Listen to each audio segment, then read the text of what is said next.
57 लाख महिलांना तुम्ही वेगवेगळी कारण सांगून कमी केलं। 57 लाख महिलांना तुम्ही त्या योजनेपासून आता बाजूला केलं। कसा वाढतो आकडा तुमचा? 46,000 कोटी रुपये 2 कोटी आणि 53 लाख महिलांकरता लागत होते। आज 57 लाख महिला कमी झाल्या। कसा लागतात एवढे तुम्हाला पैसे? फसवताय तुम्ही। तुमचा भ्रष्टाचार एवढा आहे। एका एका कामामध्ये टक्केवाऱ्या तुमच्या एवढ्या आहेत।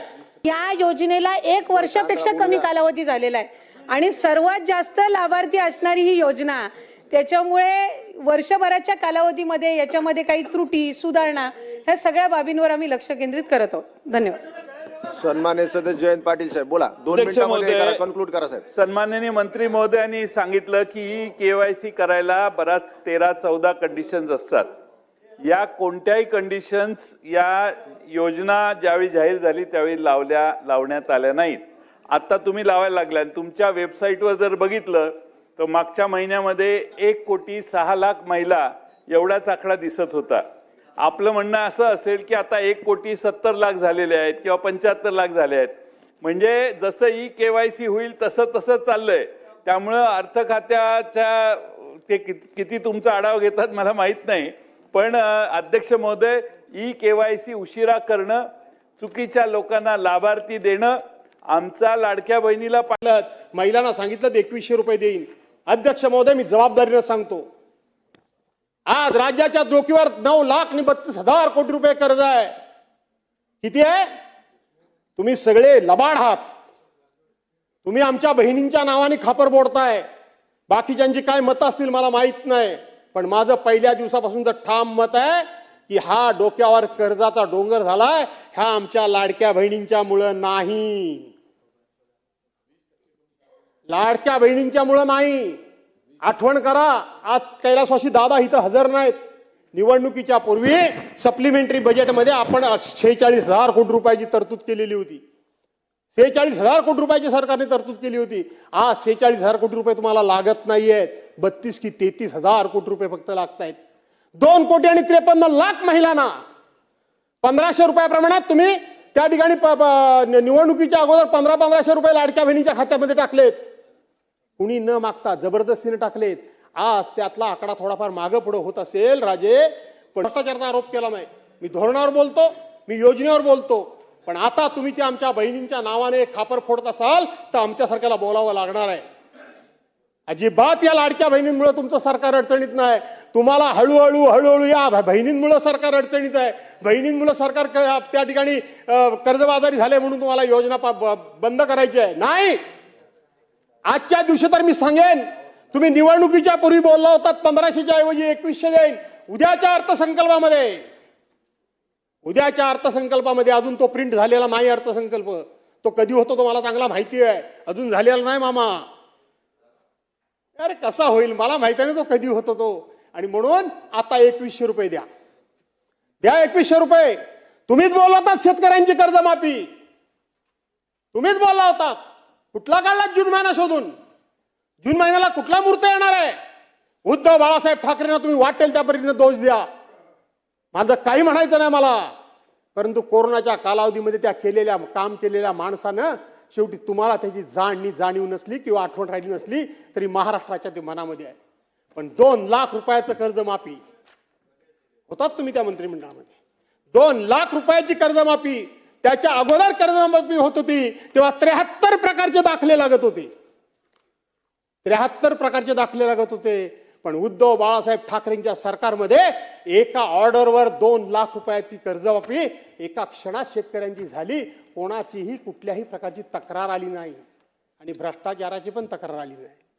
त्यांनी प्रोत्साहनपर योजना, जे प्रामाणिकपणे कर्ज भरतात, आपण ज्यांना भरणं शक्य नाही त्यांना मदत करतो, पण जे प्रामाणिकपणे कर्ज भरतात त्यांना सुद्धा प्रोत्साहन दिलं पाहिजे आणि त्यांना सुद्धा कर्ज भरण्याकरता उद्युक्त केलं पाहिजे।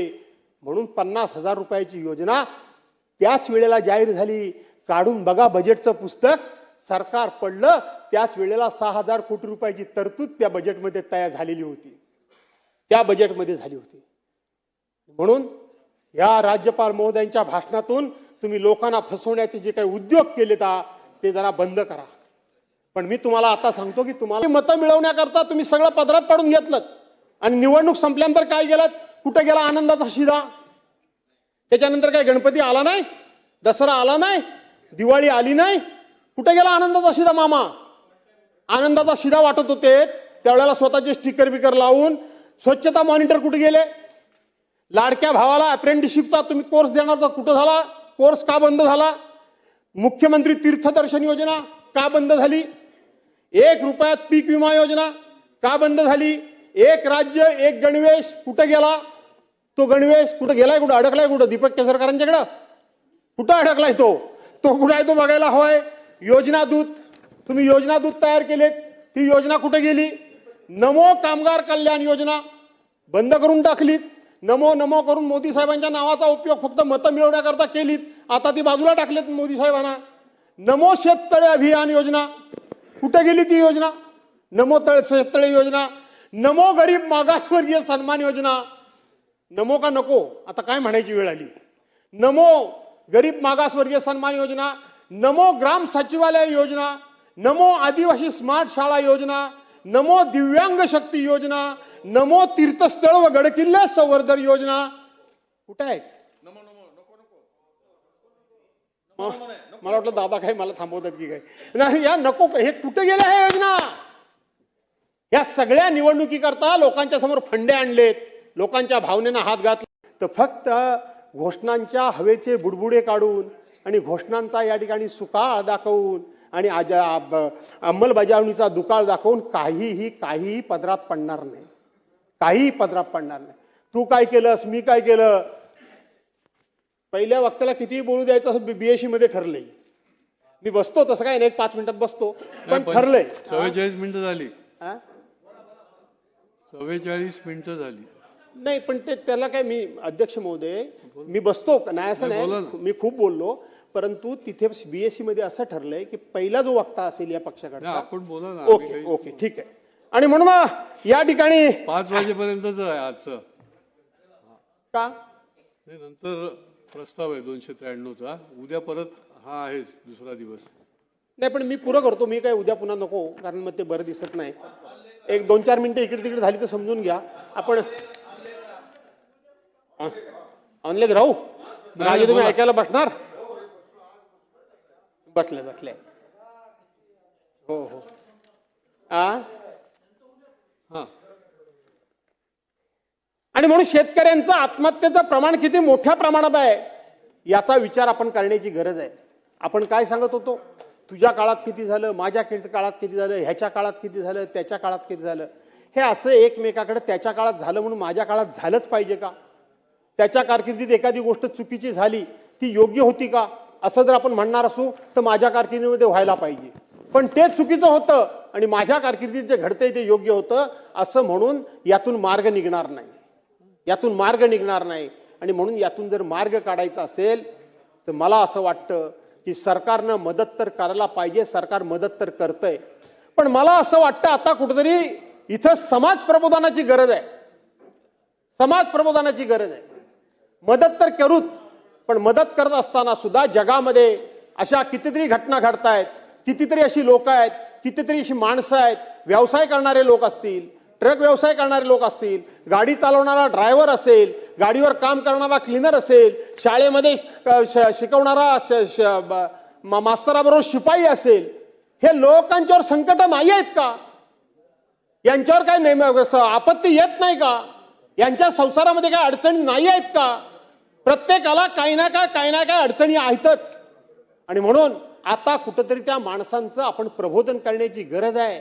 त्यांना सांगण्याची गरज आहे की परिस्थितीबरोबर आपण संघर्ष करू, परिस्थितीचा आपण सामना करू, आलेल्या संकटाला तोंड देऊ, परंतु आत्महत्या बाबांनो रे करू नका. आत्महत्या हा या सगळ्यावरचा उपाय नाही. बहुसंख्य पुरुष लोकच आत्महत्या करतायत, महिला बिचाऱ्या मागे राहतायत. आणि मग त्या आत्महत्याची कारणं काय असतात? मुलीचं रखडलेलं लग्न, बँकेचं थकलेलं कर्ज, नैसर्गिक आपत्ती. या विदर्भ आणि मराठवाड्याच्या वाट्याला तर आयुष्यभरती नैसर्गिक आपत्ती हात धुवूनच पाठीमागे लागलेली आहे. काही ना काय पीक जेव्हा चांगलं येतं तेव्हा एखादी आपत्ती येते. आता तयार होणार पीक सगळं काय ना काय आपत्ती त्यांच्या पाठीमागे लागलेलीच आहे आपत्ती पाठीमागे. पण मला तुम्हाला